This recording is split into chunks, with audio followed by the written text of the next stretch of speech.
Hello friends, రేపు రాబోయే complete episode ఇప్పుడు వీడియోలో చూస్తారు. వీడియోలోకి వెళ్ళిపోతే సహస్ర లక్ష్మి కోసం వెతుకుతూ ఉంటుంది. ఇక అంబిక సహస్ర ఇద్దరు కలిసి వెతుకుతారు. కాసేపు వెతికాక అంబిక అంటుంది, నువ్వు చూసింది లక్ష్మిని కాదేమో అని. అంటే సహస్ర అంటుంది, లేదు నేను చూసింది లక్ష్మినే పిన్ని, నేను లక్ష్మినే చూశాను అని అంబికతో చెప్తుంది. అప్పుడు అంబిక అంటుంది, మరి అయితే సరే వెతుకుదాం పదా అని. అంటే అలా వెతుకుతూ ఉంటారు. సడన్గా లక్ష్మి వాళ్ళ వాయిస్ వింటుంది.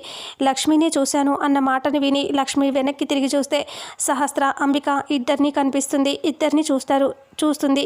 చూసిన తర్వాత ఒక్కసారిగా షాక్ అయిపోతుంది. ఇంకా అప్పుడే రాజీ పక్కనే ఉంటుంది కదా, కొంచెం పక్కకి తీసుకెళ్తుంది. ఇక అప్పుడు టెన్షన్ పడుతూ ఉంటే రాజీ అంటుంది, ఏమైంది అని అంటూ ఉంటే, చూడు ఒకసారి చూడు వాళ్ళు అని మనసులో అనుకుని, ఏం లేదు నువ్వు వెళ్ళి తీసుకురా నేను రాను అని. అంటే అదేంటి నన్ను ఇద్దరిని వెళ్ళమని చెప్పారు కదా అంటే, నిన్ను వెళ్ళమని చెప్తున్నాను కదా నువ్వు వెళ్ళు అని లక్ష్మి కోపడుతుంది. అలా అనేసరికి సరే అని చెప్పి రాజీ వెళ్ళిపోతుంది.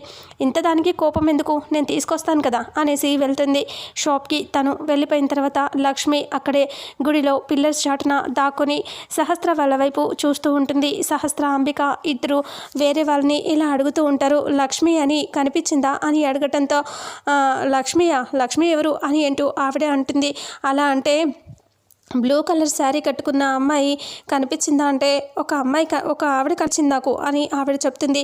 ఎవరు, ఎలా ఉంది చెప్పవా, ఎక్కడికి వెళ్ళింది అంటే, ఆవిడ సన్నగా లేదు చాలా లావుగా ఉంది ఆవిడ కనిపించింది అంటే, లావుగా ఉండదు అని అంటూ సహస్ర చెప్తే, లేదు అవన్నీ నేను చూడలేదు అని చెప్తే, సరే అయితే నేను వెళ్ళి వెతుకుంటాంలే అనేసి మళ్ళీ వెళ్ళి వేరే వాళ్ళని అడుగుతూ ఉంటే అప్పుడు వేరే ఇద్దరు తెలిసిన వాళ్ళ దగ్గరికి వెళ్తారు. లక్ష్మికి తెలిసిన వాళ్ళ దగ్గరికి వెళ్ళి ఇలా అడుగు, ఇక్కడ లక్ష్మి అని బ్లూ కలర్ శారీ కట్టుకుంది కనిపించిందా మీకు అని అడిగితే, లక్ష్మియా, ఏ లక్ష్మి అని అడిగితే, ఏ లక్ష్మి అంటే ఎలా ఉంటుంది అంటున్నా. అంటే ఎలా ఉంటుంది, పిచ్చిదానిలా ఉంటుంది, దాని మొహం ఎప్పుడు పిచ్చిదానిలా పెట్టుకుంటుంది, పిచ్చిదానిలాగా కనిపిస్తుంది అని ఇలా చెప్తూ ఉంటుంది సహస్ర తన మీద కోపంతో.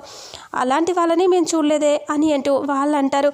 అలా అంటే, అలాంటిది కనిపించలేదా నీకు అంటే, అలా ఎలా ఉంటారు పిచ్చిదానిలా అని అన్నిటికీ చెప్తావు, ఏది సరిగ్గా చెప్పు అంటే, నువ్వు కూడా పిచ్చిదానిలాగానే ఉన్నావు అని సహస్ర తిడితే, నీకు మెంటల్ ఏంటి అలా మాట్లాడతావు అని అంటూ అనేసరికి, అయ్యో సారీ అండి తనకు తెలియక అలా మాట్లాడిస్తుందిలే అనేసి అంబిక సహస్రం తీసుకొని అక్కడి నుంచి వెళ్ళిపోతూ ఉంటారు. ఇక అలా గొడవపడి వెళ్ళిపోతూ ఉంటే లక్ష్మి వెళ్ళి చూసి, లక్ష్మి ఎవరో నిన్ను వెతుకుతున్నారు, అది నువ్వేనా ఏంటి అని అంటే, నేనెందుకు అవుతాను, నేను కాదు, నేను ఆల్రెడీ నన్ను అడిగారు, నాకు తెలియదు అని చెప్పాను అని లక్ష్మి అంటుంది. అప్పుడు వాళ్ళు అంటారు, మరి ఏ లక్ష్మి కోసం వెతుకుతున్నారు అంటే, వాళ్ళు ఏం చెప్పారు అంటే, పిచ్చిది అన్నట్టుగా చెప్పారు.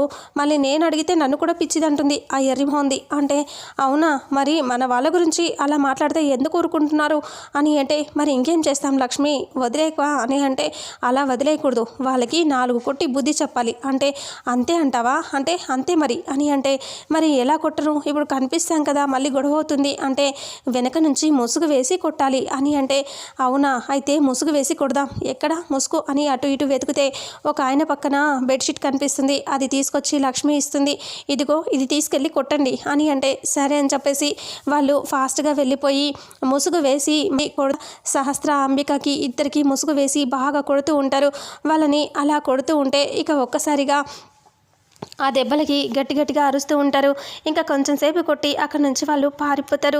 ఎవరు మనల్ని కొట్టింది, ఎవరు అని అనుకుంటూ ఉంటారు. ఇక అప్పుడు అంబిక అంటుంది, అబ్బా నీ లక్ష్మి ఏంటో కానీ మన పని అయిపోయేలాగా ఉంది, పద సహస్ర వెళ్ళిపోదాం, నువ్వు సహస్ర లక్ష్మి కోసం వెతుకుతూ దెబ్బలు తినిపించావు చూసావా అంటే, అయ్యో పిన్ని ఇలా జరుగుతుందని నాకేం తెలుసు, ఆ కొట్టిన ఎర్రి మొహాలు ఎవరివో మనకు తెలియదు కదా అంటే, మళ్ళీ ఎక్కడి నుంచి వచ్చి కొడతారో, అమ్మా తల్లి ఫస్ట్ తనని తర్వాత వెతుకుదాం, మనం వెళ్ళిపోదాం పదా అని వెళ్తారు. ఇక లక్ష్మి అలాగే రాజీ ఇద్దరు కూడా నూనె తీసుకొని అక్కడికి వెళ్ళేసరికి, ఏంటి ఇంతసేపు వెళ్ళటానికి షాప్కి వెళ్ళొచ్చారా ఇంకెక్కడికి వెళ్ళొచ్చారా అని గౌరీ అంటే, ఇంకా ఇద్దరం వెళ్ళేసి వచ్చాం కదా అని కూర్చుని పూజ చేయండి అంటే, సరే అనేసి అక్కడ కూర్చుని పూజ చేస్తూ ఉంటారు. ఇంకా అటు పక్కన సహస్ర అంబిక ఇద్దరు వస్తారు. వాళ్ళిద్దరు వచ్చిన తర్వాత ఉంది ఏంటే పాలు తెమ్మని చెప్తే ఊరంతా తిరిగేసి వచ్చారా ఏంటి, ఇంతసేపు అయినా రాలేదు, ఎంతసేపు చూడాలి ఇక్కడ అని పద్మాక్షి సీరియస్ అవుతుంది. ఇంకా అప్పుడే వాళ్ళు కూర్చొని పూజలో కూర్చుంటారు. మేము ఎందుకులే ఆలస్యమైందో నీకు చెప్తే నమ్మవులే అనేసి ఇంకా కూర్చుని పూజ చేస్తూ ఉంటారు. అటు పక్కన సహస్ర వాళ్ళు, ఇటు పక్కన విహారి అలాగే లక్ష్మి వాళ్ళు చేస్తూ ఉంటారు. అలా మొత్తానికి పూజ కంప్లీట్ అయిపోతుంది. ఇక పూజ అయిపోయిన తర్వాత కోనేటిలో దీపాలు వదలటం కోసం విహారి లక్ష్మి వీళ్ళు వెళ్ళిపోయి కోనేటిలో దీపాలు వదిలేసి దండం పెట్టుకొని అక్కడి నుంచి వచ్చేస్తారు. ఇక అప్పుడే సహస్ర వాళ్ళు వెళ్తారు. ఇక విహారి అలా వస్తూ ఉండగానే అయ్యో నా ఫోన్ మర్చిపోయాను అంటే ఎక్కడ విహారి గారు అంటే కోనేటి దగ్గరే మర్చిపోయినట్టున్నాను, నేను వెళ్ళి తీసుకొస్తాను అని విహారి అంటే అయ్యో విహారి గారు వద్దు అని అంటూ లక్ష్మి అంటుంది. ఎందుకు వద్దు అని విహారి అంటాడు. అప్పుడు లక్ష్మి అంటుంది ఎందుకంటే అక్కడ అని అంటూ చెప్తూ ఉంటే అమ్మ మీరు వెళ్ళండి అంటే సరే అని గౌరీ వాళ్ళ ఆయన అందరూ వెళ్ళిపోతారు. ఇక లక్ష్మి విహారితో చూస్తూ టెన్షన్ పడుతూ ఉంటుంది.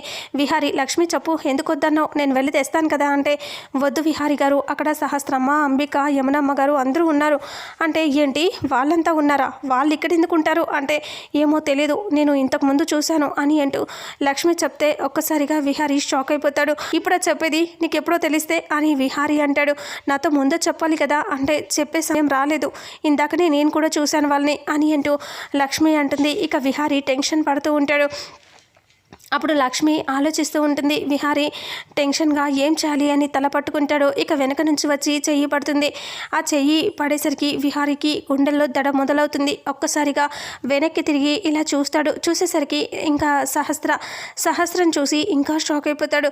సహస్ర అలా చూస్తూ ఇంకా విహారి గారు బావా అని అంటూ పిలుస్తుంది. ఇక అప్పుడే విహారి అలా చూస్తూ టెన్షన్ పడుతూ ఉంటే సహస్ర కళ్ళల్లో కన్నీళ్ళు కూడా వచ్చేస్తూ ఉంటాయి. తను ఎందుకు వచ్చాడో అని డౌట్తో. ఇక అప్పుడే విహారి టెన్షన్గా చూస్తూ ఇంకా అటువైపు సహస్ర చూస్తే అటువైపు తిరిగి చూస్తాడు. విహారి కూడా అందరినీ చూసి విహారి అందరూ చూసేశారు అన్నట్టుగా భయంగా చూస్తూ ఉంటాడు, బాగా టెన్షన్ పడుతూ. అప్పుడు వాళ్ళందరూ దగ్గరికి వస్తారు. విహారి నువ్వేంటి ఇక్కడ అని అంటూ ఉంటే విహారి చాలా టెన్షన్గా అది కంగారు పడుతూ ఉంటాడు. తప్పు ఏంటి ఇక్కడ అది అని అంటూ భయపడుతూ అలా చూస్తూ ఉంటాడు.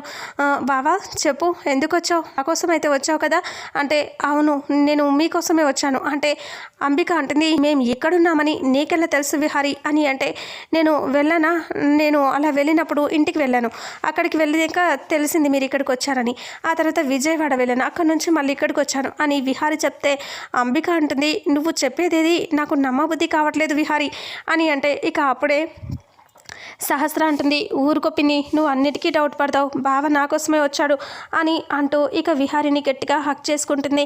ఇక అప్పుడే లక్ష్మి అటువైపు నుంచి వచ్చి సడన్గా విహారిని వాళ్ళందరినీ చూసి షాక్ అయిపోతుంది. ఇదేంటి వీళ్ళని చూడొద్దు అనుకున్నాను కానీ విహారి గారిని చూసేశారు, ఇప్పుడు ఏం జరుగుతుందో ఏంటో అని భయంగా చూస్తూ ఉంటుంది లక్ష్మి. అలా భయపడుతూ చూసేసరికి ఇక ఒక్కసారిగా వాళ్ళని చూస్తూ చాటుగా చూస్తూ ఉండిపోతుంది. ఇక ఇక్కడేమో లక్ష్మిని చూడరు కదా. అప్పుడు విహారితో ఇలా అంటూ ఉంటుంది సహస్ర, బావా నువ్వు నన్ను చాలా ఇష్టపడుతున్నావని నాకు తెలుసు బావా, నేనంటే నీకు నా కోసం నువ్వు వచ్చావు కదా బా అని అంటూ సహస్ర గట్టిగా హక్ చేసుకుని అంటే విహారి అలా చూస్తూ ఉంటాడు. ఈ బాధగా ఇంకా కొంచెం ఇలా సహస్రని దూరంగా జరిపి నిలబెట్టి అలా చూస్తూ ఉంటాడు. అంబిక అంటుంది చెప్పు విహారి నువ్వు ఇలా తిరిగి మా కోసం వచ్చావంటే నమ్మబుద్ధి కావట్లేదు అంటే అప్పుడు విహారి అలా టెన్షన్గా తల దించుకుని చూస్తూ ఉంటాడు.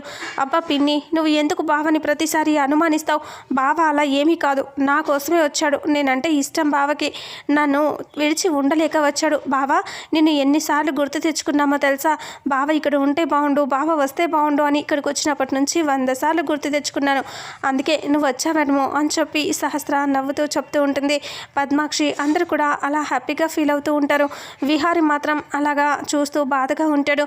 విహారి వాళ్ళతో ఉండటం ఒకవేళ ఆదికేశవులు కానీ ఇంకా గౌరీ కానీ ఎవరైనా చూస్తే ఏం జరుగుతుంది, ఆ ఊర్లో పెద్దవాళ్ళు ఎవరైనా చూసినా సరే గొడవ జరిగిపోతుంది. కాబట్టి ఇక్కడ ఏం జరుగుతుంది అనేది ఆ నెక్స్ట్ ఫుల్ ఎపిసోడ్లో తెలుసుకుందాం. వీడియోని చూసిన ప్రతి ఒక్కరూ వీడియోని లైక్ చేయండి, షేర్ చేయండి, కామెంట్ చేయండి. అలాగే మన ఛానల్లో మరిన్ని అప్డేట్స్ కోసం ఛానల్ని సబ్స్క్రైబ్ చేసుకోండి. Thank you so much.